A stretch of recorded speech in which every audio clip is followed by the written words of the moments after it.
Hello friends, if you want to watch super hit movie Zombieland in English, then you must like this video. If you are visiting our channel for the first time, don't forget to subscribe to our channel friends in today's video. The movie we are going to talk about is called Zombieland. We will talk about what this movie is and where you can watch it. All the interesting facts about this movie in today's video, I am going to tell you. I also going to give you all the information on which OT platform or on which satellite channel you will get to watch this movie. Also, we will talk in detail about the technical department, music department, pre-production filming, post-production, budget, box office collection of this film. We will also talk about the story of this film, and I will also give you a small review of the story of this film. Apart from this, we will discuss about the facts of this film, storyline, star cast, actors' performance in the film, and which character has played which role. That's why I request you friends to watch this video till the end. So, let's start the video. Zombieland is a 2009 American post-apocalyptic zombie comedy film directed by Ruben Fleischer in his directorial debut and written by Rhett Reese and Paul Wernick. It stars Woody Harrelson, Jesse Eisenberg, Emma Stone, Abigail Breslin, and Bill Murray. In the film, 4 survivors of a zombie apocalypse, Tallahassee, Harrelson, Columbus, Eisenberg, Wichita, Stone, and Little Rock, Breslin, make their way on an extended cross-country road trip to find a sanctuary free from zombies. Development for Zombieland began in 2005, when Reese and Wernick originally wrote the film as a spec script for a television pilot. Fleischer helped develop the teleplay into a screenplay for a self-contained feature. Tony Gardner was hired as the film's special effects makeup designer, which primarily features physical prosthetics to create the look of the zombies. Principal photography for the film began in February 2009 and lasted until that March, with filming locations including Hollywood, Atlanta, and in and around Georgia. Some of the film's scenes contained improvisation by the actors. Zombieland premiered at Fantastic Fest in Austin on September 25, 2009, and was theatrically released in the United States on October 2nd by Sony Pictures Releasing. The film received positive critical reception, with praise for its screenplay, dialogue, comedy, and cast performances. It grossed $102 million worldwide, becoming the 10th highest-grossing zombie film in the U.S. until the release of World War Z, 2013, and $54 million in home sales. A sequel, Zombieland Double Tap, was released in October 2019. Plot: 2 months since a strain of mad cow disease mutated to become infectious to humans and turn them into zombies, survivors of the epidemic are advised to use their city of origin as nicknames when meeting other survivors, to not get too attached to them and protect themselves. Columbus, a former college student with a unique set of zombie survival rules, travels from Austin, Texas, towards Columbus, Ohio, to search for his parents. On the way, he meets Tallahassee, who reluctantly agrees to give Columbus a ride towards Ohio. On the way, he mentions to Columbus that he misses his puppy, Buck, who was killed by zombies. The pair meet con artist sisters Wichita and Little Rock, who trick Tallahassee and Columbus and steal their weapons and escalate after Little Rock feigns being bitten by a zombie. The two men find a yellow Hummer H2 loaded with weapons and continue on before running into another trap set by the girls who take them hostage. Tallahassee steals his gun back and has a standoff with Wichita until Columbus intervenes, saying that they have bigger problems to worry about, resulting in an uneasy truce between them. The sisters reveal they are going to Pacific Playland in Los Angeles, an area supposedly free of zombies. After learning his hometown has been destroyed and his parents likely died, Columbus and Tallahassee decide to accompany them to the amusement park. When the group reaches Hollywood, Tallahassee directs them to Bill Murray's house.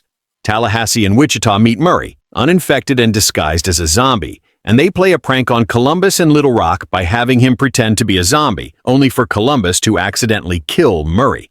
Columbus soon realizes during a game of Monopoly that Buck was actually Tallahassee's human son, who got infected and died as a result.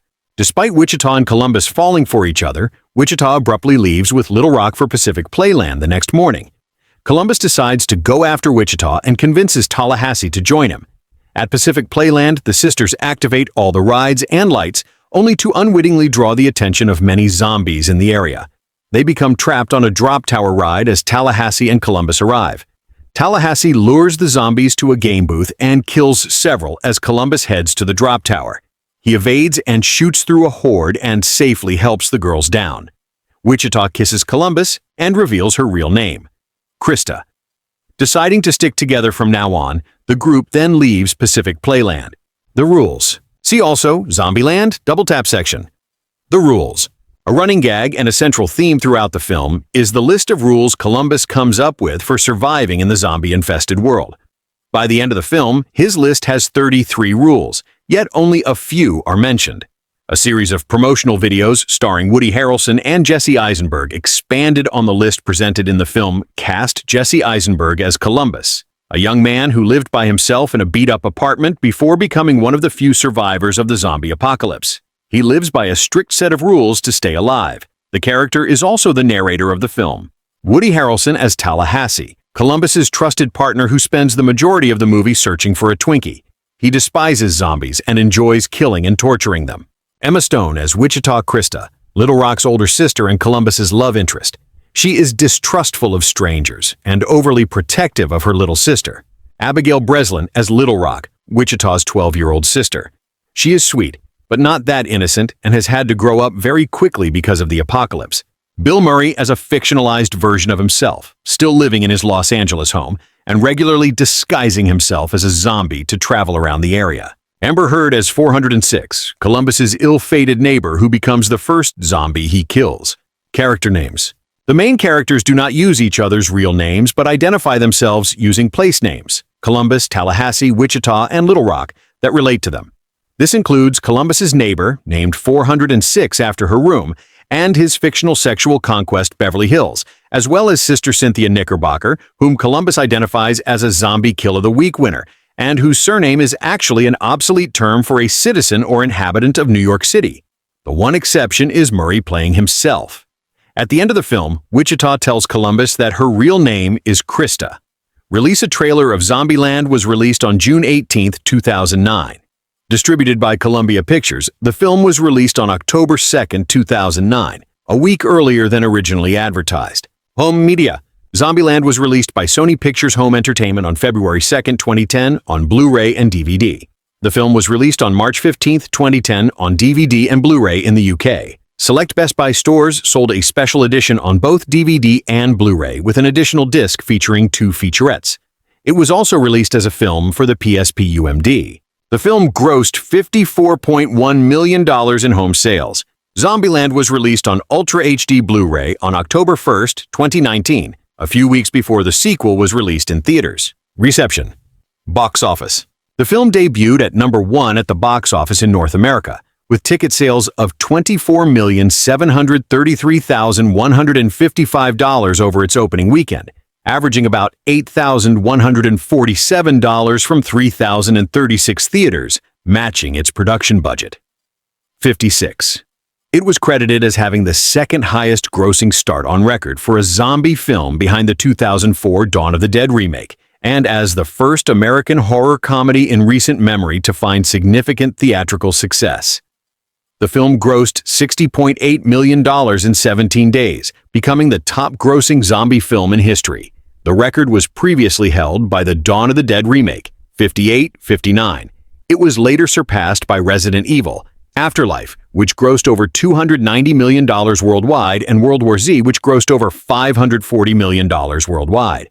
Zombieland closed on December 13, 2009, with a final gross of $75,590,286 in North America and $26,801,254 in other territories for a worldwide gross of $102,391,540. There's no getting around it. Zombies are funny. I think they stopped being scary for me along toward the end of Night of the Living Dead. Okay, maybe in a few others, like 28 Days Later. They're the Energizer bunnies of corpses, existing primarily to be splattered. But who would have guessed such a funny movie as Zombieland could be made around zombies? No thanks to the zombies. The movie is narrated by a guy played by Jesse Eisenberg, named after his hometown of Columbus, Ohio, who is making his way back home across a zombie-infested America. The landscape is strewn with burned-out cars and dead bodies. He encounters another non-zombie survivor, Tallahassee, Woody Harrelson.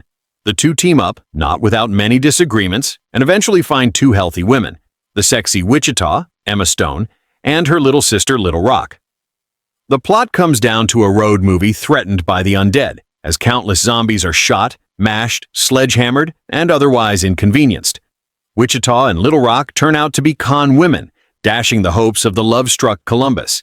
Yet, eventually they all join in an odyssey to a Los Angeles amusement park, for no better reason than that there's no location like a carnival for a horror movie. Yes, even with a haunted house, the usual ominous calliope music, and a zombie clown.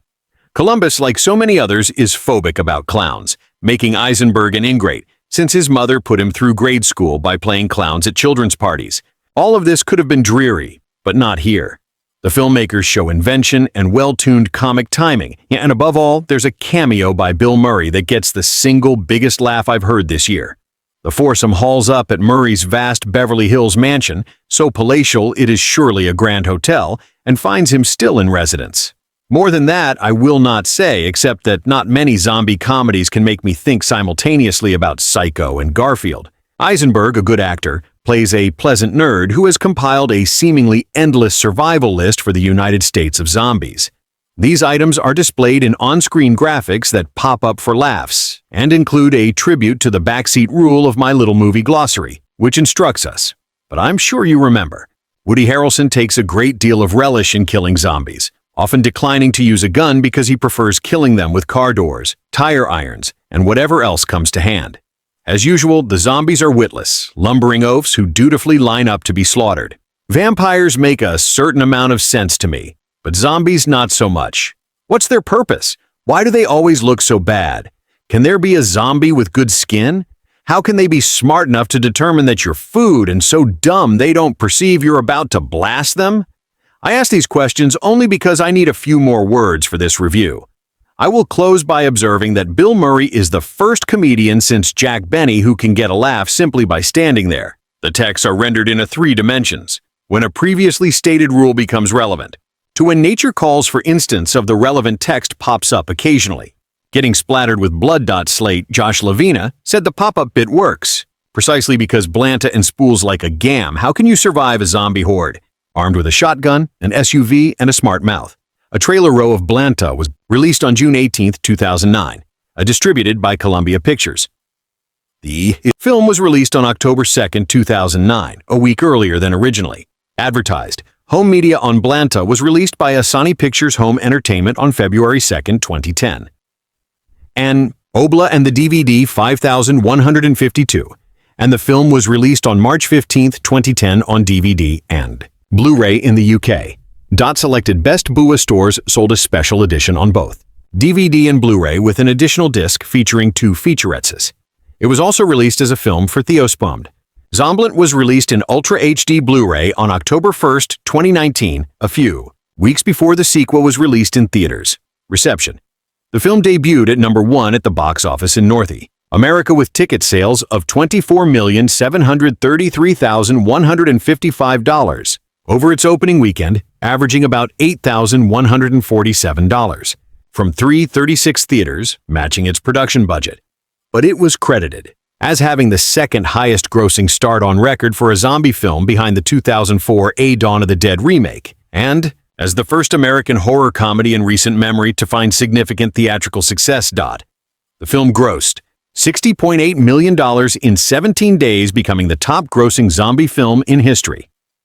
The record was previously held by the Dawn of the Dead remake. It was later surpassed by a Resident Evil After Lafayette, which grossed over $290 million worldwide, and The World Wars, which grossed over $540 million worldwide. Ison Blanta closed on December 13, 2009 with the final gross of $75,590,286 in North America and $26,081,254 in other territories for worldwide gross of $12,391,540.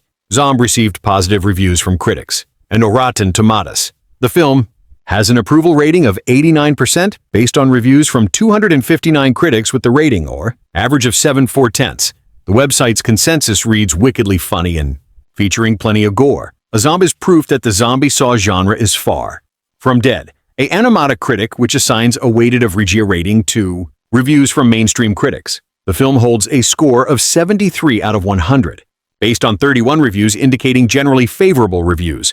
Audiences surveyed by Asinus Garia during the opening weekend. Gavia Zombieland up an average grade of on an A+ to F scale, Roger Roberta was surprised by Azamban's ability to be significantly humorous, while zombies remained the focus of the film and felt that all of this could have been dreary, but not here. The filmmakers show invention and well-tuned comic timing. He credited Bill Murray's cameo appearance as receiving the single biggest laugh of the year and gave the film 3 out of 4 stars.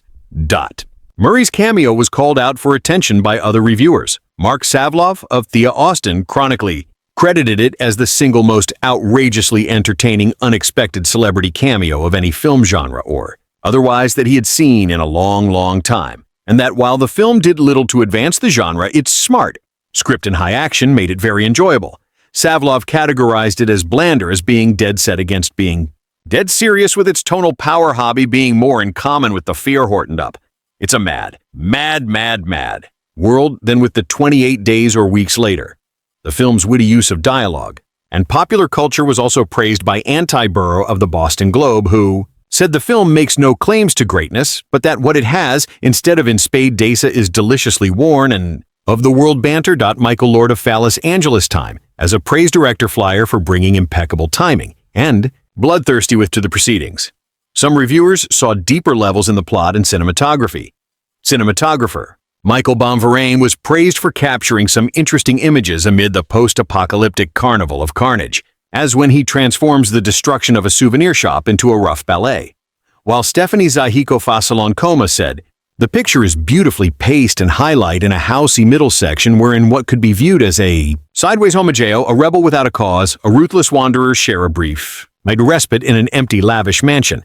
Claudia Pugo USA Toad said, underlying the carnage in a zombating heart in this road movie horror flick.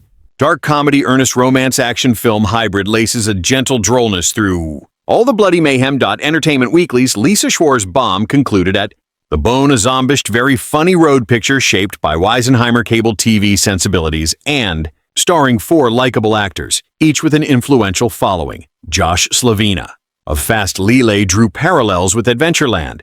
In both films, Jesse Eisenberg tries to win over his dream girl, a girl who has been hardened by life, and both feature theme park. He goes so far as to call the film an Andita Advent and Prejudice and Zombies for the Facebook generation. Times Richard Carissa described the film as an exhilarating ride start to finish, and Reason Dead and the Simon Pegasus set a high bar for this subgenre with a Shaw the Dead, but Reese Wernick and Flyer may have trumped them. This isn't just a good zombie comedy, it's a damn fine movie, period, and that's high praise. Coming from a vampire guy. He stated not all comparisons with the Shaun of the Dead were favorable. Joshua Rothkopf Foe. Fat Time Out. New Yorker characterized the extra injection of pop culture neuroticism as the one innovation of the film, declaring that Willy Zombieland was funny, it was not particularly scary, and stated that it simply isn't as Shaun of the Dead forever. The meat standard, A. Similarly, at the Globe and Mail's, Rick Grand said it's far more charming than chilling and way more funny than frightening, though he suggested that rule number 32.2 to enjoy the little things was worth observing for a light comedy. Minola Darisa of the New York Times.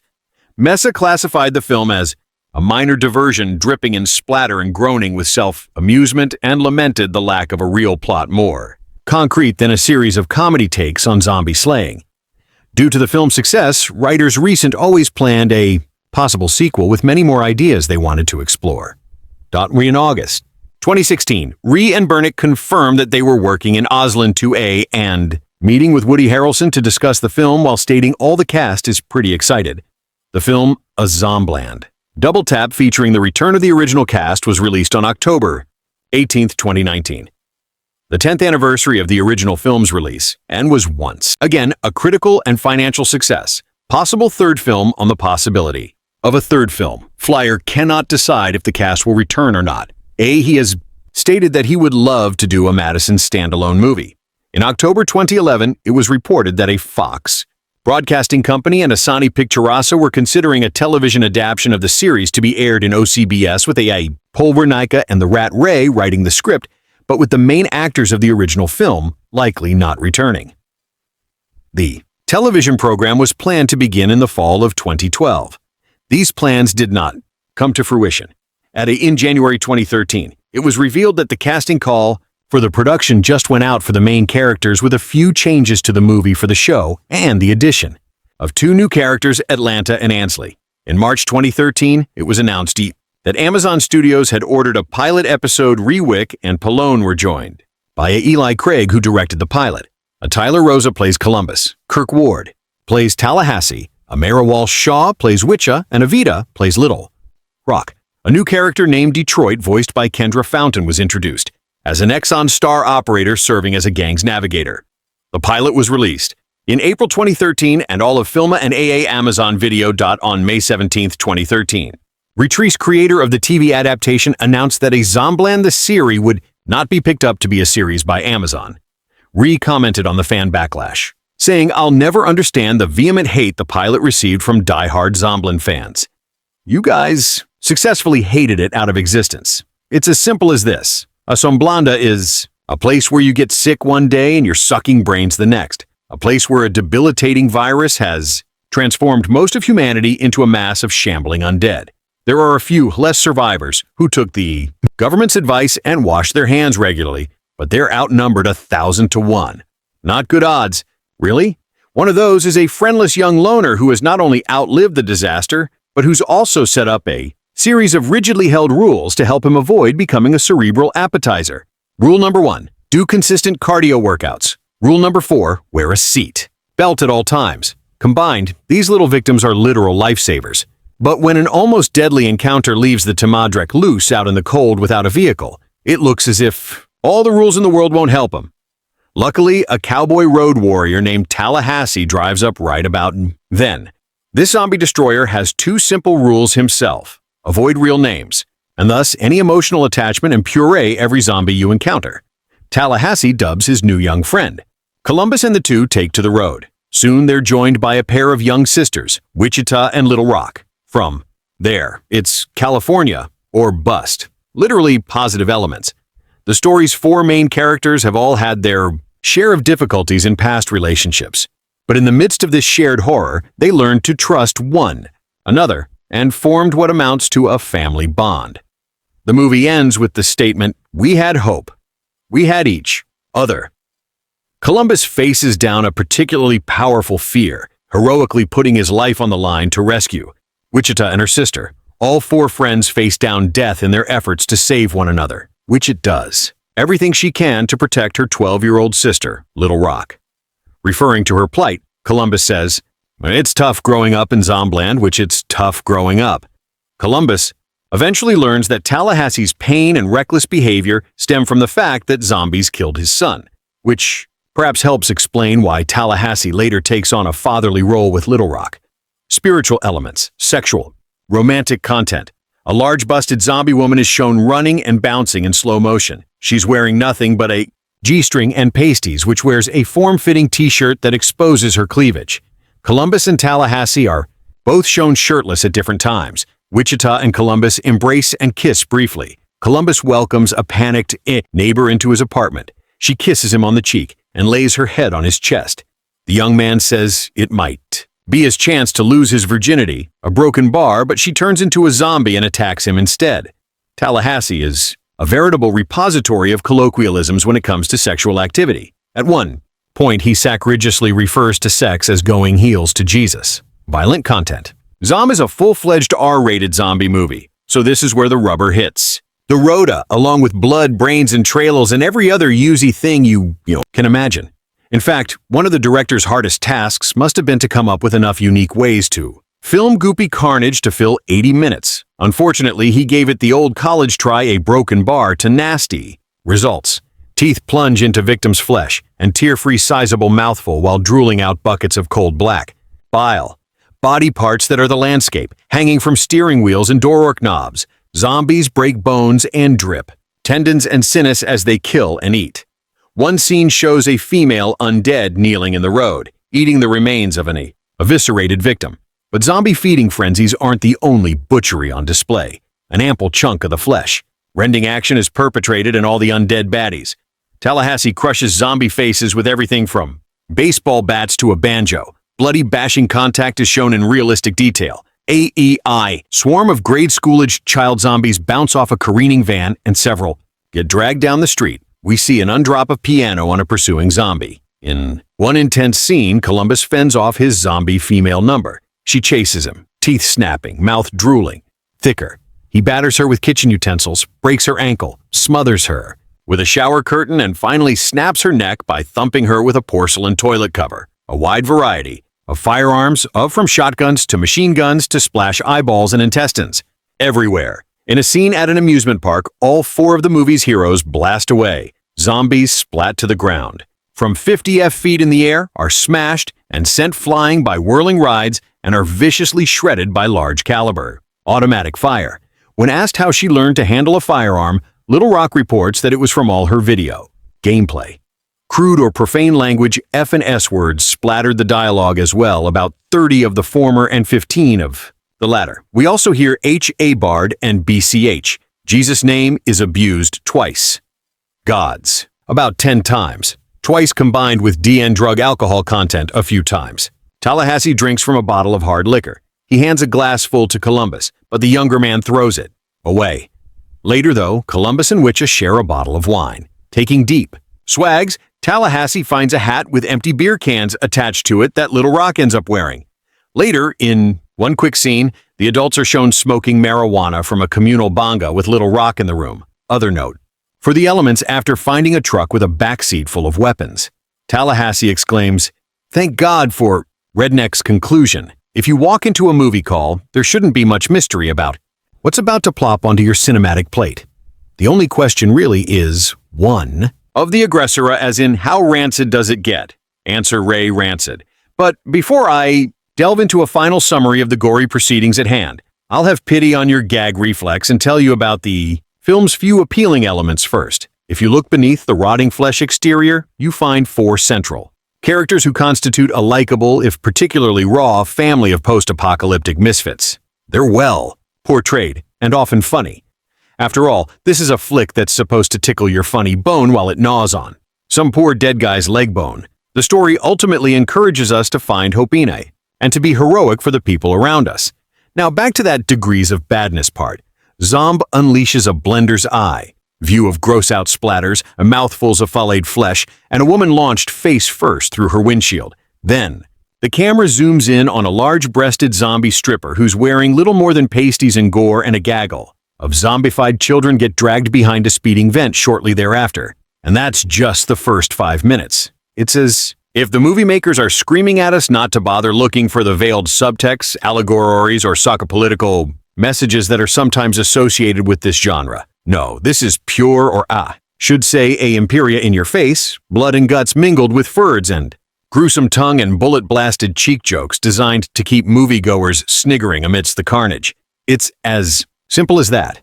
Zombieland is one of those little Hollywood jokes that's gonna come at us once in a while. 2 guys who never really did anything before, and or a director who never really did anything before, are at a party with a couple of producers and a Woody Harrelson. Well, you almost hope that's how it happened anyway, because the alternative is worse. When we're lucky, as is pretty much the case here. The result is a bit of fun that isn't insulting. What's oddly striking about a Zombanta is just how bizarre the movie rating system really is. The film is rated R for horror, violence, gore and language, whatever that means exactly. The rating stands out, because the thing is practically a cartoon. Well, there is language, fair enough there. But anything else we look at specifically has to have technically put in front of it. Technically, that is an instance of shooting someone in the face with a shotgun and watching their head explode. Technically, we are watching a zombie eat someone with a Zombieland. This is rather similar to adding up a score for a Tom Jerry. Technically, that is a case of pulling the skin off a cat. I can't imagine a scene that would scare anyone, though. There are things you might love to look at. And when people are getting killed with banjoys, something a bit removed from horror violence, gore is going on. The film starts off with Columbus, Jesse, Eisenberg running us through a few of his rules for survival. The time is a few months after some virus has turned most everyone into what you are hard-pressed not to call zombies for convenience sake, and Columbus is the only normal person left on Earth, a broken bar as far as he knows. Anyone not a zombie has been eaten by same, and he has survived by virtue of his long list of irrational fears, which have prepared him well, now that freakish. Paranoia is rather a good idea. He soon meets up with Tallahassee Harrelson, and a broken Barkahasi doesn't want them to use their real names lest they become attached to each other. By the way, it is not particularly outlandish to suggest that this is the sort of understanding the average person has when it comes to psychology. Tallahassee is the big bad. One zombie killer to Columbus, meek zombie runner away from Romer, and the pair head out on the highway for no particular reason I can imagine. They soon run into Wichita, Emma Stone, and Little Rock, Abigail Berlin, who dupe them and take all their guns in their truck. Through flashbacks, we learned that Columbus spent his life as a shut-in, awkward around people and longing for a family, which Little Rock have been hustlers for quite a while, only trusting each other and always on the run. Zombieland has not changed life for them all that much. The four reconnect and head for California. Because Little Rock wants to go to an amusement park. Really, one place is as good as another. So, there they go. They take breaks to smash empty stores, rummage for food, and kill a few zombies. All the while, each is learning in their own way that they probably have to get along. It's a fun little play on the characters that Twitch Talk can deal with, not trusting anyone when there are millions of people to not trust. But when not trusting anyone means one individual a broken bar, well, that's harder to do. Columbus can live with himself as the person unable to talk to a girl because they're everywhere, and there will be other chances. But what if there are no other girls or other chances? It's a somewhat interesting spin on what we're doing in a zombie flick. And because the thing is so devoid of seriousness, it works pretty well. It never manages funny, exactly, but it's a lot of fun. And for a little nonsense feature to kill your Friday night, this one is rather worth it. It's really laying things out pretty fairly. Because if there's a chance you'll see a movie, call it a Zombieland, you're not only exceedingly likely to enjoy yourself, it will probably have a little more to it than you expect. Perhaps the best praise I can give you is Zombielandy, is that when it was over, I was really quite surprised I had been sitting there that long. Not likely to be quoted in big letters on the DVD, I suppose, but it is a goofy by-design zombie movie, and you're going to have to take what you can get. Chomp chomp, spew spew, go the zippy ghouls in Zombieland. A minor diversion dripping in splatter and groaning with self-amusement like most zombie flicks. This addition to already overstead, undernourished, sub-EG genre more or less follows the gore-licked path charted by George A. Romero in his sanguinary 1968 masterwork Night of the Living Dead, The Undead. Chase after the semi-alive, carnage ensues. But whereas Mr. Romero always has politics on his mind, the filmmakers, Rhett Ree and Paul Werner, and Ruben Fly shoulder directed, are strictly in it to bust guts and heads. Although Woody Harrelson, Jesse Eisenberg, Abigail Berlin, Emma Stone, and the modestly funny Bill Murray breeze through, they're just icing. The real point, and depending on your blood, lust, the pleasure of Zombieland is its appetite for destruction. Despite its throwaway jokes, a hint of romance, and various ridiculous spits of business, some involving Twinkies, the movie is strictly a compendium of all the ways to off zombies, which can be downed with guns, of course, as well as baseball, bats, gardening tools, a toilet bowl lid, even a piano. Sometimes the gonzo, addicts work, though the piles of bodies at the end did make me flash on the Nazi extermination camps, which, really killed the joke too. Directed by Ruben Fleer, written by Rat Reese and Paul Wernick. Director of photography Michael Bonin, edited by Peter Amundsen. And Ellen Balgarden. Music by David Sardi. Production designer Marmad, produced by Gavin Pallone, released by Kolaya Pictures. Running time 1 hour 21 minutes with Woody Harrelson, Tallahassee. Jesse Eisenberg, Columbus, Emma Stone, Wichita, Abigail Braslin, Little Rock, Amber Heard, 46, Bill Murray himself, and Derek Grath, Clown Zombie. If there's one moment that perfectly encapsulates the vibe of the horror comedy Zombieland, it's probably this. Woody Harrelson in a cowboy hat whooping and hollering, picking off zombies with the gun from a moving roller coaster. The movie's a ride. Basically, it's a slick funny buddy flick confection about a dork, Jesse Eisenberg, a Twinkie-loving hick, Harrelson, a hot Emma Stone, and a sassy kid, Abigail Berlin, who bicker and bond as they drive cross-country after a zombie plague. They're each looking for a safe haven. They pretty much know they won't find. They don't seem too busted up about it, and they periodically stop along the way to break into celebrity mansions and or smash things for fun. There isn't any deeper message to the thing beyond family is where you find it. If it weren't for the R rating for gore and swearing, you could almost describe the movie as family-friendly. Now, I tend to like my zombie films with some sort of glaringly obvious social commentary, whether it's a satire of consumerism, 1978 ACSEC, Dawn of the Dead, or a riff on 30-year-old boys who need to grow up, Shaun of the Dead Zomb has none of that. But it won me over anyway. It just kind of kicks its feet up and says, let's have some low-key fun with this whole post-apocalyptic undead thing. Then does so with consumer grade professionalism in Polish. I could see it becoming a medium-sized hit. Director Ruben Fly sure has a decent visual wit, particularly when he plays with slow motion, litters the frame with title cards listing Eisenberg's survival tips, or stops the film call to show you the zombie kill of the week. The cast is adorable, especially Eisenberg taking his second trip this year to an amusement park and a movie ending in land. His Michael Cera greetings of lines like, "I'm just kind of a Sancho Panza character," clash nicely with Harrelson in The Flesh Munching. Wasteland? Oh, hell yes. Zombieland is one heck of an antidote to the increasingly shitty genre entries we've been getting. Lately, after last week's double dose of Crapola, courtesy of Surrogates, and Pandora, we finally get a genre entry that delivers on all levels. It's gory, action-packed, well-written, and most importantly, fun. Now, I must admit, I had my doubts as to whether Zombieland would deliver the goods. The trailers were okay, but the whole thing seemed derivative of Shaun of the Dead. To be sure, the films are similar in some ways, and I doubt we'd have a Zombieland without Shaun of the Dead. But director Ruben Fleer delivers in a big way with this, his feature directorial debut. In no way does he rip off Shaun, and where that was a fairly intimate story, Zombieland plays on a more epic level as it depicts a truly apocalyptic situation more than Shaun of the Dead. It seemed this film owes a lot to Max Brooks' World War Z, as it really seems like this takes place in that world. Whoever owns the film rights to WWZ should take notice, as Fleischer would be a great choice to helm that long overdue film. The action kicks off fast and furious right from the get-go, with some crazy carnage unfolding Watchmen style over the opening credits, which are scored in a truly US-kicking way by the classic Metallica anthem, A. For whom the bell tolls from that point on, the pacing never lets up for a second.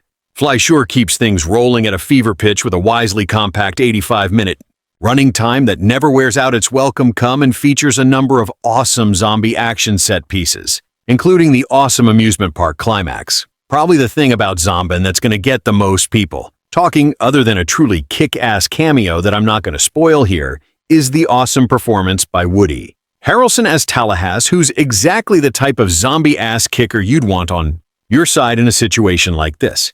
In the history of zombie films, no one, except maybe Kent Foree in the original Dawn of the Dead, has kicked so much ass.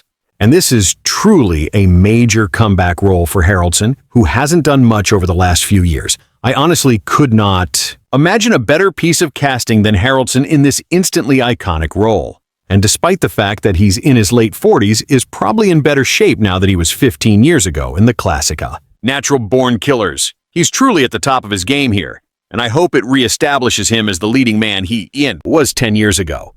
Other than Harrelson, the rest of the cast is similarly awesome. Although Harrelson can't help but own every scene he's in, Jesse Eisenberg pretty much plays the same role he did in Adventureland. Fantastic. Film that deserved a bigger audience. Pick up the Blu-ray if you haven't seen it, and is 100% likable as always. Emma Stone from Superbad pops up as the obligatory love interest, and she does a great job. The fact that she's smoking hot doesn't hurt either. Everyone's truly at their best here. Even young Abigail Borland, who's solid as Stone's younger sis and has a memorable exchange about Hannah Montana with Harold. Overall, Zombieland is one heck of a fun flick, and I loved every second of it. I thought it was pretty perfect. From the awesome cast to the wicked soundtrack, which in addition to Metallica also features some Velvet Underground Van Halen and an inspired use of Chuck Money's AM classic AE. While it's definitely more of a comedy than a horror flick, I still think it works well on both levels, more so than the recent Jennifer's Body, and is easily the best film of its kind since Shaun of the Dead and promises big things. From director Fleischer, hopefully audiences are going to eat this up as I'd love a return ticket to Zombieland. There's no getting around it. Zombies are funny. I think they stopped being scary for me along toward the end of Night of the Living Dead. Okay, maybe in a few others like 28 Days Later. They're the Energizer bunnies of corpses, existing primarily to be splattered. But who would have guessed such a funny movie as Zombieland could be made around zombies? No, thanks to the zombies. The movie is narrated by a guy played by a Jesse Eisenberg, named after his hometown of Columbus, Ohio, who is making his way back home across a zombie-infested America. The landscape is strewn with burned-out cars and dead bodies. He encounters another non-zombie survivor, Tallahassee, Woody Harrelson. The two team up, not without many disagreements, and eventually find two healthy women, the sexy witch, Emma Stone, and her little sister, Little Rock, Abigail Berlin. The plot comes down to a road movie threatened by the undead, as countless zombies are shot, mashed, sledgehammered, and otherwise inconvenienced. Wichita and Little Rock turn out to be con women, dashing the hopes of the love-struck Columbus.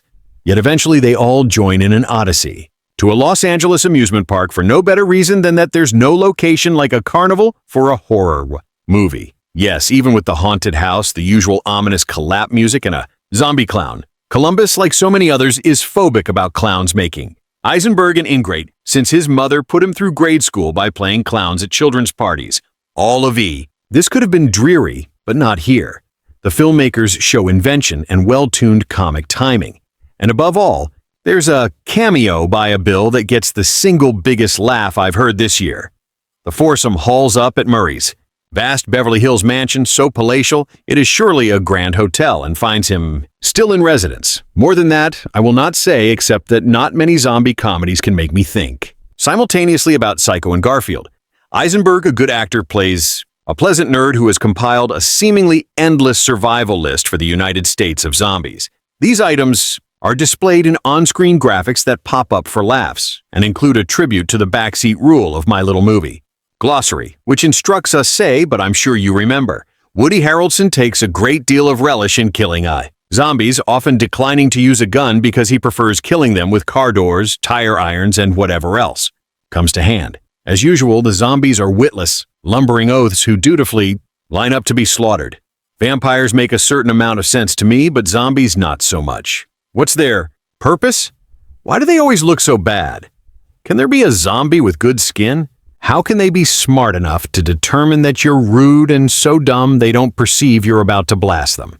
I ask these questions only because I need a few more words for this review. I will close by observing that Bill Murray is the first comedian since Jack Benny who can get a laugh simply by standing there.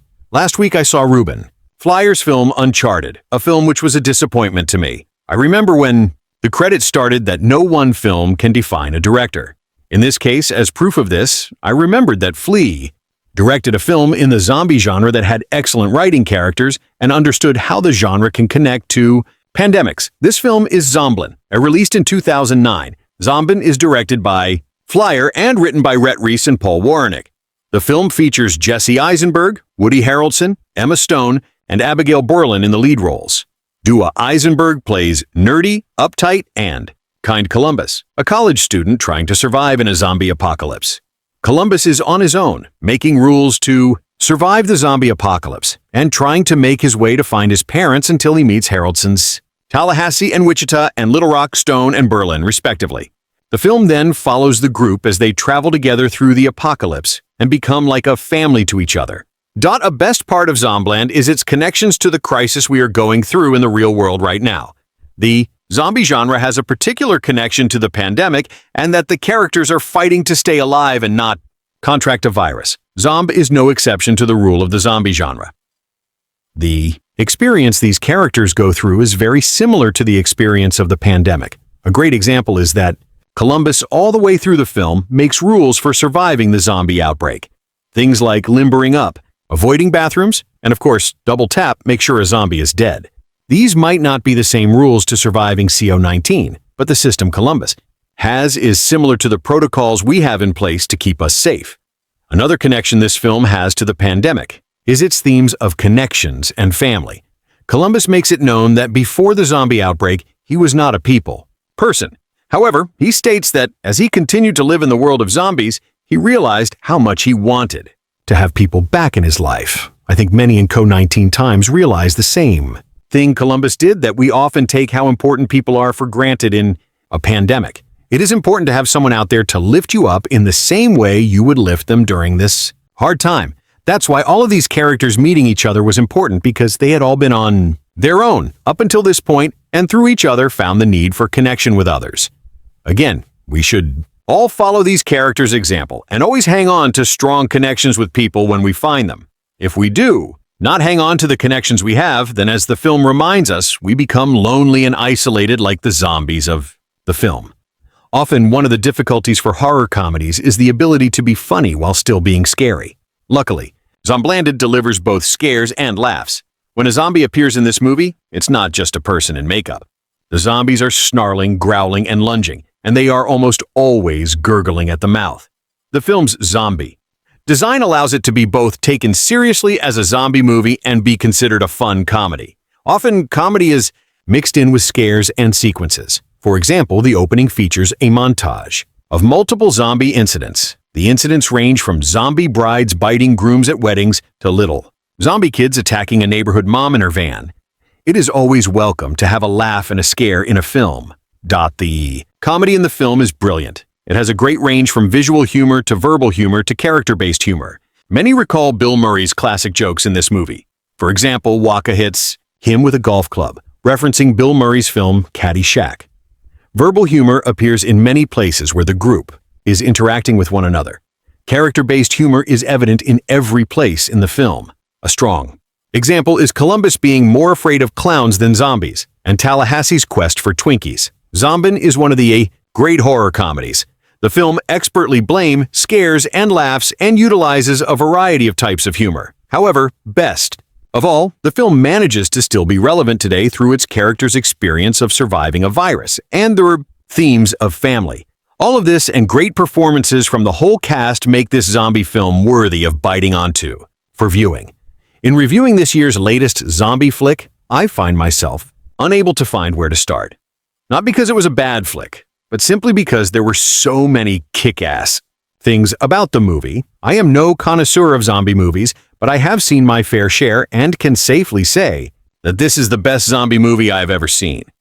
A zombation of sarcasm, slapstick, artful direction, cool special effects, and even a minimal amount of sappiness. In short, something for everyone. Unless, of course, you'd rather your eyes not be assaulted by extreme gratuitous violence.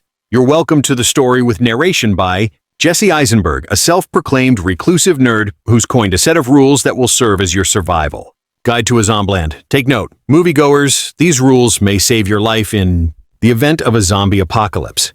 As the movie goes on, the rules pop up in the scene, reminding the viewer of the relevance of double tape or wear a seatbelt. After an awesomely appalling opening credit sequence, Woody Harrelson bursts into the scene in a blaze of redneck glory. He's out for two things: killing zombies in some pretty creative ways and finding Twinkies. Later, the guys are joined by some young ladies, Emma Stone and Abigail Breslin. And as he always Pidgey, it quickly becomes a buddy movie, romantic comedy coming of age flick with zombies. Predictable, maybe, but definitely not boring. The dialogue is witty, brash, and funny, and constant clashes with the undead keep this movie flowing. Couple this with the greatest movie cameo I think I've ever seen, and you've got yourself a winner. Do yourself a favor. Don't look it up. Any spoiler alerts, you'll ruin it for yourself, and it won't be as perfect and hilarious. I never thought I'd say it, but sometimes blood and gore can be spectacular to witness. Bodies flail across the screen in slow motion, violently chasing victims or smashing into blunt objects. Blood artfully splattering the screen. I find it almost hard to believe that this flick is the first from Urban Fly, sure. The special effects, the slow motion sequences, the pop-up survival rules, and the seriously balls while lack of implied death cutaways on screen are amazing. I mean, typically in a film, when someone carines to their death, the camera pulls away at the last instant, favoring the reaction shot of those viewing the death instead of watching blood splatter the cement. In a zomb, you sit and you watch thinking that at the last second the camera will cut away. Not the case. Instead, not only do you get to watch people explode from hitting the sidewalk, you get to do it in slow motion. 12 years after its release.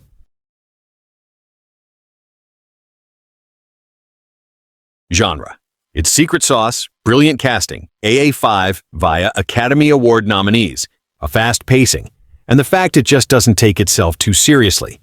The premise of Zombieland is pretty simple. 4 jaded individuals reluctantly join forces and carpool across the country during a zombie apocalypse. The narrator, Columbus, Jesse Eisenberg, is a social recluse who has survived by following a list of conservative rules, including staying fit enough to outrun the zombies. Rule number 1, cardio and shooting them twice to make sure they're actually dead. Rule number 2, double tap. Director Ruben Fisher made his directorial debut with this film and takes great delight in covering each of these rules in gory detail. A homemaker escapes the neighborhood zombie kids only to go flying through her windscreen because she's not buckled up. Rule number 4, seatbelts. Columbus with his irritable bowel syndrome and rolling suitcase. Rule number 7, travel light is the perfect foil for snakeskin. Jacket and cowboy hat wearing Tallahassee. Woody Harrelson. Tallahassee is in the butt kicking. Business and business is good. Harrelson declares 2 chainsaws in hand. After a tense standoff, Columbus hitches a ride. The film looks set to fade into odd couple mode until the pair are outwitted by jaded 20-some witcha Emma Stone and her preteen sister Little Rock Abigail. Berlin. The woman quickly hustled the unsuspecting men, taking their guns in their truck not once but twice on a quest to reach Pacific Playland, their childhood happy place. Part of what makes this film work is the chemistry between the cast. There's a sense of ease and camaraderie, which is greatly helped by the film's sippy editing, well-paced flashbacks, clever use of graphics, and snappy dialogue. Little Rock's explanation of Hannah Montana to an engrossed Tallahassee stands out. Above all, they seem to be having fun, something missing from most of the exhaustingly gritty string of zombie productions that have emerged over the last 2 decades, from the 11 Saint-riddled seasons of The Walking Dead to Hollywood, hit World War Z and teen Resident Evil film.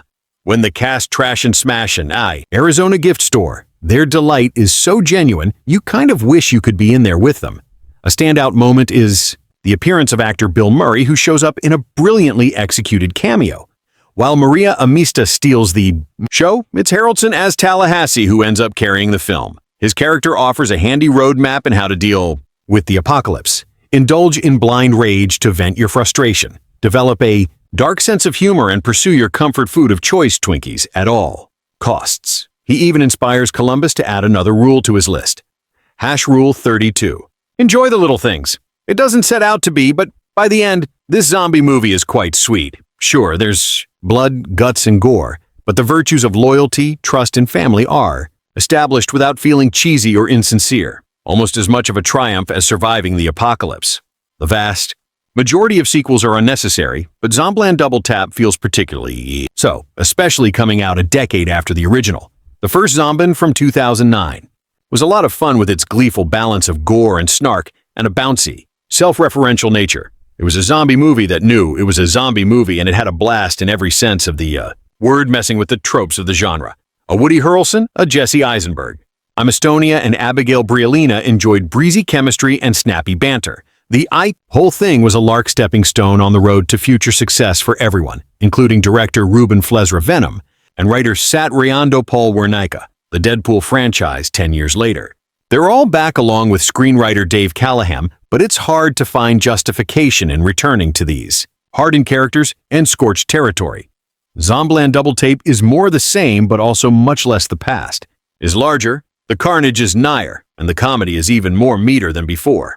But while individual moments and action sequences might be amusing, the endeavor as a whole feels like a tepid retread, callbacks to running gags from the first Zomb, and the characters at the center of this new adventure haven't developed in ways that are meaningful or compelling. Tallahassee, Harrelson, Columbus, Eisenberg, Wichita, Stone, and Little Rock Berlin have settled into a makeshift family dynamic as comfortably as possible, given that they're under near constant attack. Tallahassee is the cranky, politically incorrect father figure. Columbus and Wichita are the playful lovebirds, and Little Rock is the spunky and rebellious younger sister. Their home is the White House, now surrounded by trash and weeds, as we see in a graphically violent slow-mo sleigh fest to the blaring tune of Metallica's Master of Puppets, which they've turned into more of a frat house full of sporting equipment, Christmas lights, pop culture paraphernalia, and empty beer cans. While the film's laughs are hit and miss, the production design from a Martin Way, whose inspired work includes Bad Times at the El Royale, is a consistent highlight. Columbus once again explains the MEU and the character's daily existence with wall-to-wall narration, often spelling out to us what we can obviously surmise or see for ourselves. His rules for survival pop up in text on screen: cardio, never trust bathrooms, enjoy the little things in life, etc. Do but the device quickly grows tiresome. So do his frequent reminders that he knows we're watching him and his friends in a movie with jokes about putting down your milk duds or experiencing Zom double tap in. 4DX. AA, eventually another female character, arrives in the form of Faz oi Deutsches dippy blonde Madison who stayed alive. This whole time by hiding in a pink berry freezer at the mall in her pink Viller Juicy Couture sweats and Van Dutchie. Tank top for vocal fry punctuating the ends of her Valley Girl up ESP peak. Madison is more of a one-joke idea than an actual human being, but Deutsch is so irresistibly adorable and radiates such sunnyless in this cold, bleak world that her presence provides a welcome respite. Other new additions to the cast don't get the opportunity to contribute nearly so much, including a sadly squander Rosario Dawson as the manager of an Elvis-themed motel near Grayson. She's tough and independent, but the would-be romance between her and Harrelson's character is barely there. Similarly, there's little to a guitar-playing hippie named Barkley of Anoja, with whom Little Rock strikes up a flirtation. And while the meeting of Tallahassee and Columbus with their doppelgate till the current Albuquerque, Luke Wilson, and Flagstaff, Thomas Middleditch is a clever idea. It drags on longer than it should. All these usually appealing actors are stuck in a plot that's episodic and doesn't gain much momentum. It's essentially a road trip, with one big battle after another, featuring zombies that have evolved and become harder to kill. Pop culture, references and self-referential riffs. The landscape relationships are tested. Eventually, it ends. Along those lines, though, make sure to stay in your seat. During the closing credits and revisiting elements from the original Zombieland, Flyer and company at least had the good sense to bring back the best one of all. The few survivors don't use names but hometowns as their monikers. They travel the interstates in sturdy GMs loaded with weapons looking for refuge. They listen to heavy metal aid. Don't fear the Reaper. Of course, in this United States of Zombieland, all they want are the little things. They like Twinkies. Zombieland is the funniest zombie movie since Shaun of the Dead. Funnier even than Foe. This is a 28 Days Later played for laughs. Say lots of them. Endless jokes, own-liners, and sight gags. That Neebish is Neebish. Jesse. Eisenberg Adventureland plays our narrator. AA survivor. Not because he's tough, but because he's smart. He lives by a long set of post-zombie rules. Rules that flash on the screen each time he applies one to some life-threatening situation. A rule number 1, cardio. Run, because the first ones to go were the fatties. Rule number 3, beware of bathrooms. And rule number 17, don't be a hero. The kid is making his way home to Columbus, Ohio, where he grew up. Columbus, that's what this snarling zombie killer Woody Harrelson driving an Escalade that he has painted. Day learns. Number 3 on calls him. Tallahassee is all action, guns and baseball bats, and lawn care implements. All employed killing zombies as he prowls empty stores looking for the last Twinkie in his land. These two mismatched companions run up on some survivor sisters, Wichita, Emma Stone, all Zooey Bangs, and too much makeup, and Little Rock, Abigail Berlin. But trust issues stand in the way of their traveling as a quartet. Director Ruben Flyer and writers Rhett Ree and Paul Wernick, complete unknowns. Pepper the script with snark and W with black humor flows as thick and black as the blood the zombies spurt and the bile the zombies vomit. It's still just a dumb zombie movie, but at least in Zombieland, they know Living Dead is the biggest joke of all. From the moment that Zombieland begins with the earnest yet extremely funny narrative on the rules, on how to survive a zombie attack done over the backdrop of surprisingly tame but effective scenes of zombie attacks, and people flying through windshields, you immediately become aware that his is not your typical George A. Romero type zombie movie. Even though the film takes place within a post-apocalyptic world, where unknown virus has turned the people who ate the meat tainted with it into zombies, this beginning narration sets the tone for the well-paced serial comedic nature that sets Zombieland apart from the typical zombie horror movie.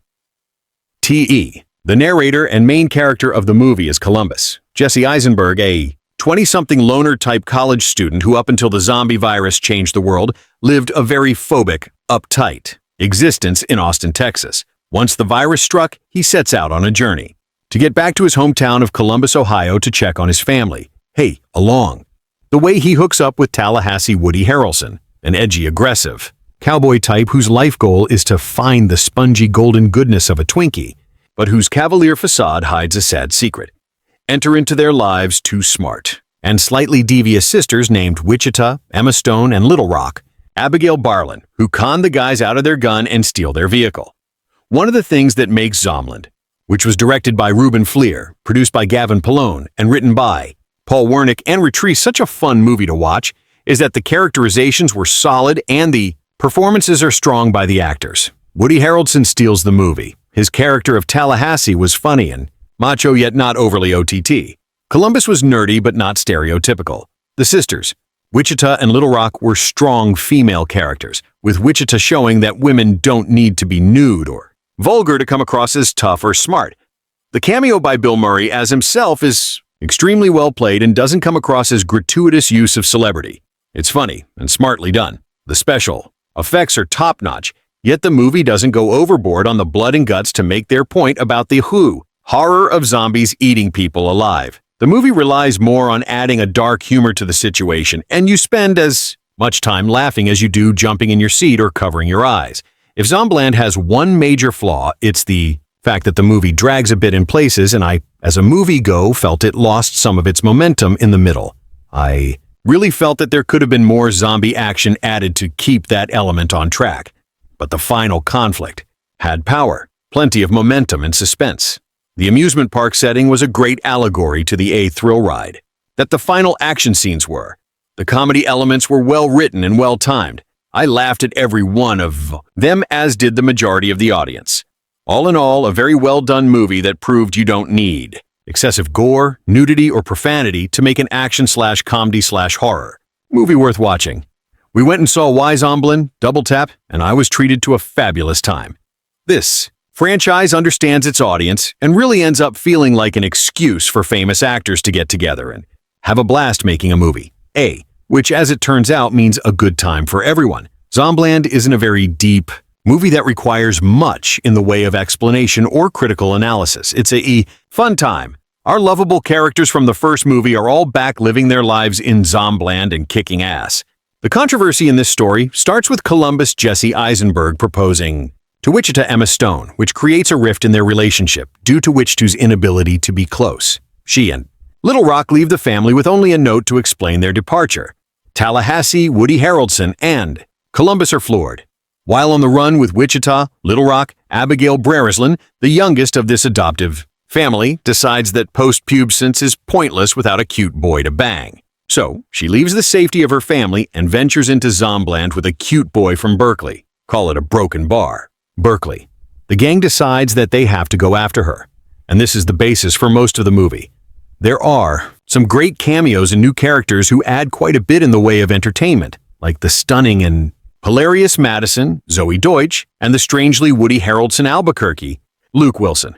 The premise gives you absolutely nothing new in terms of what zombies do or look like or run like, and the genre's more stringent aficionados may get sniffy when confronted with a modest, high-spirited core comedy. But I laughed more often and harder at the best gags here than I did with any number of other comedies this year. And there's something inherently droll about plunking down Jesse more deadpan than Michael Cera. Even Eisenberg into an extreme scenario like this to wet zombie plague country destroyed very few humans left, honing the dry comic skills he brought to Adventureland. What's next for this guy, the Holy Land? Eisenberg plays a kid from Columbus, Ohio, who joins shotgunning, head-splattering forces with the top-billed Woody Harrelson, having a high old time as humankind's last best hope, making their way west, killing when and where they must. They meet Emma Stone and Abigail Berlin as fellow survivors. And in 10 of the funniest minutes on screen this year, once they make it to L.A., the quartet takes an unscheduled meeting with none other than Bill Murray, played by Bill Murray. It's less a road movie than a roadkill movie. The climactic amusement park melee sags a bit, to be sure. You'll find no George A. Romero, social satire in Retrice and Paul Wernick's script, nor any Shaun of the Dead meta-commentary. It's coarser than that. I missed the film's opening minutes the first time I saw it and catching up with its introductory scenes at the later screening. I was disappointed Zombieland ladled on the violence so heavily straight out of the gate. Yet it's a strangely high-spirited lark, giving all of its leading players plenty to eviscerate in between sweet nothings and wise cracks. First-time director Ruben Fleer has a promising future in both comedy and action. And the way he uses slow motion for laughs in the opening credits, he nearly makes up for the humorless beyond parody way. Michael Bay relies on it in his neck of the woods. Is sound for everyone. Oh, number. Not everyone will be amused by a Charlie Chaplin zombie stalking the sidewalk in front of Groman's A Chinese Theatre post-apocalypse. But humor is a funny thing and occasionally a bloody thing. And now and then you find a comedy that offers somewhere to go with the innards.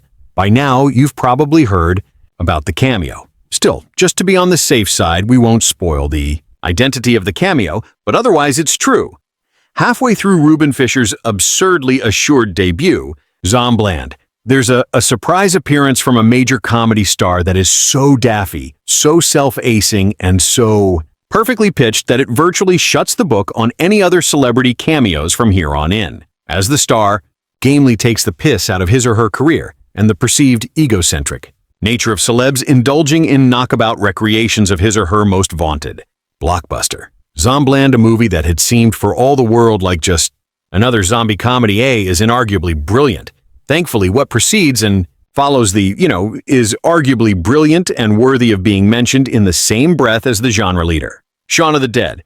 That movie, stylish as it was, spent a lot of time grounding the action in reality, but Zombieland takes place in an unabashed fantasy world, where little old ladies can crush zombies with grand pianos, Looney Tunes style, and where the zombie apocalypse is merely an excuse for four characters to have the run of America, driving around like they own the place, wallowing in luxury mansions, and occasionally a bumping into and summarily dispatching some zombies.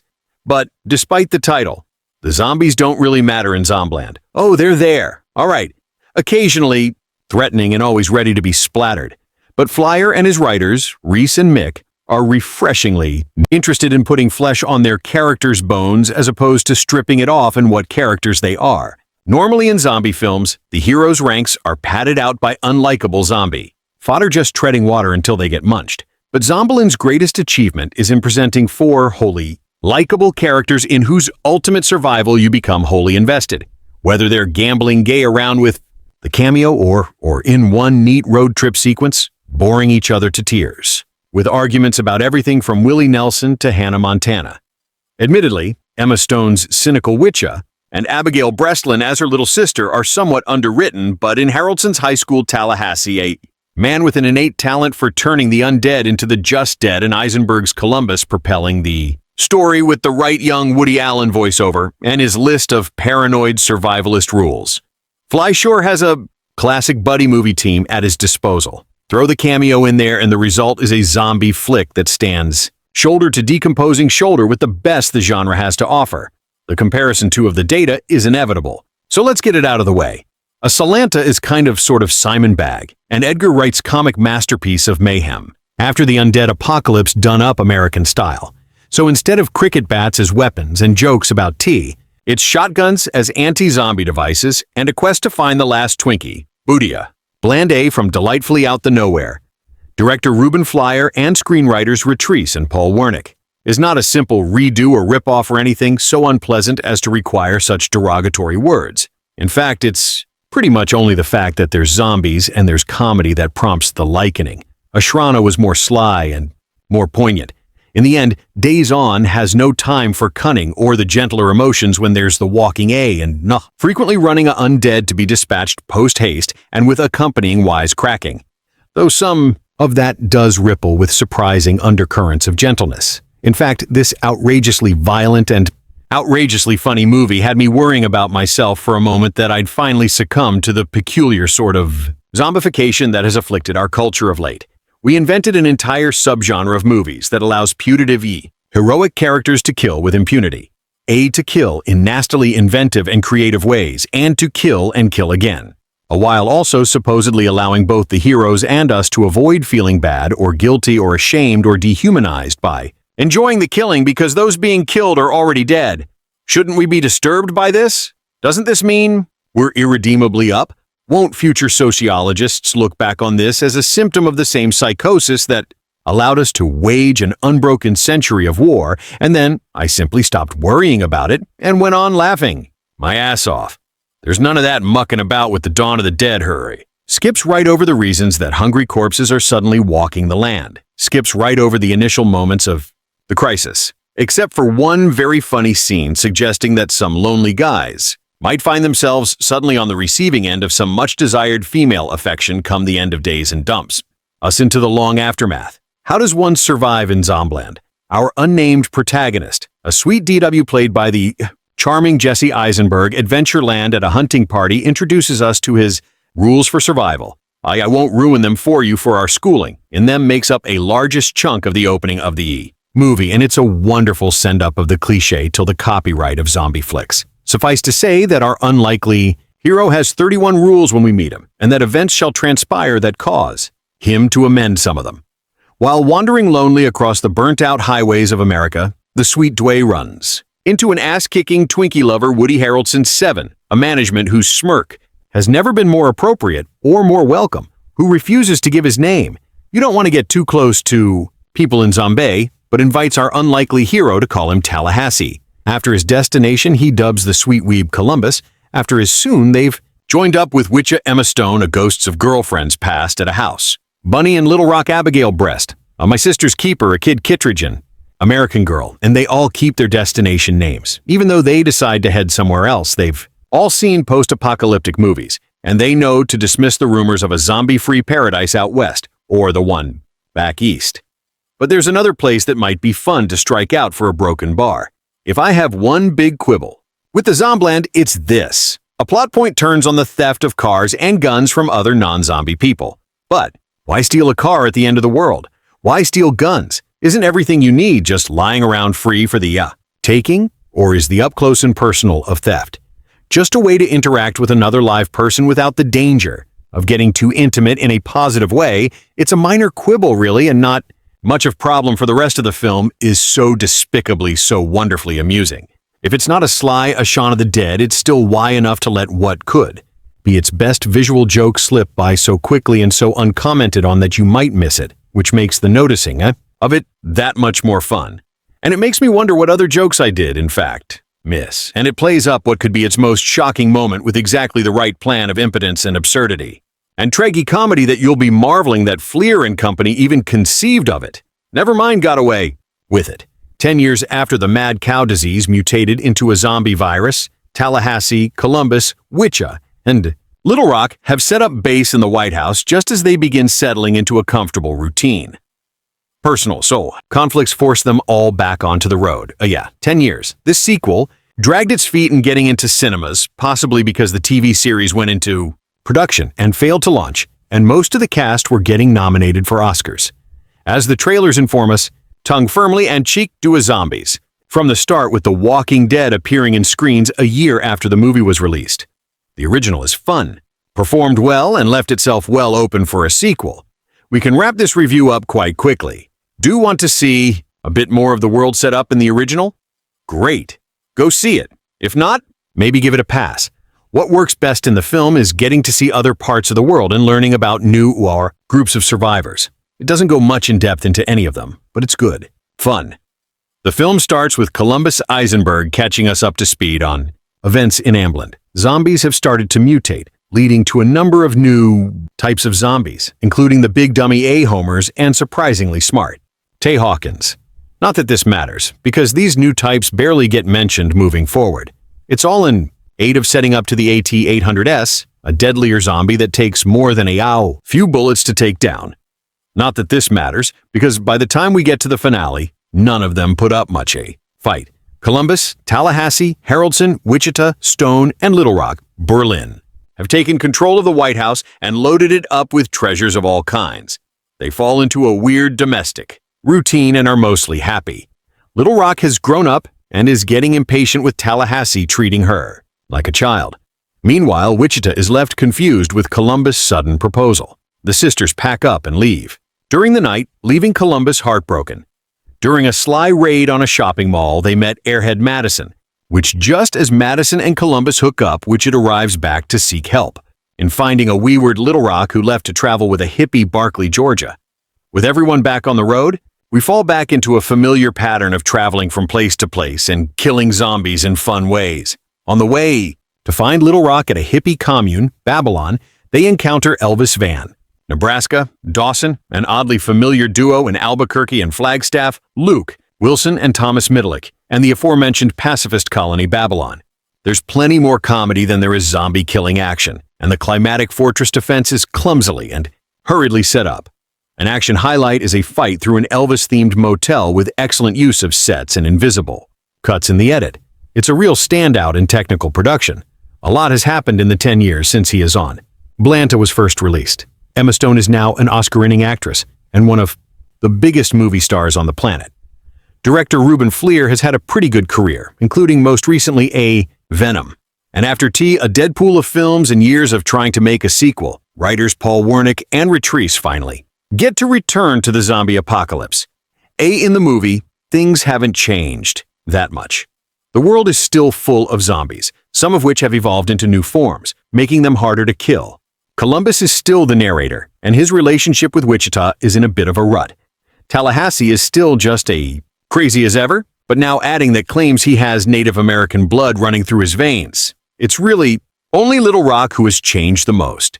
Sick of her lifestyle and family bickering, all she wants to do is to hit the road, which comes with some interesting situations and the introduction of some new characters. The first movie worked really hard to make the foursome entertaining and likable, but the new characters in the new movie aren't as fleshed out and pretty annoying, to be honest. Except for Rosario Dawson's Nevada, who is just a delight to watch, but takes Owe Deutsch's Madison, for example, is the total embodiment of a dumb valley girl who is constantly getting hazed by our heroes. But it's thanks to Deutsch's sparky, committed performance and some of the film's best lines that Madison endures the torment. Overall, a Zombieland Double Topa is one of those sequels that you didn't really need, but you are glad that it was made. It may not live up to its predecessor, but manages to be an entertaining and fun movie altogether. And some information about it. How do you like our today's video? Please let us know by commenting. And if you like this video, please like it, share it, and don't forget to subscribe to our channel. Thanks for watching.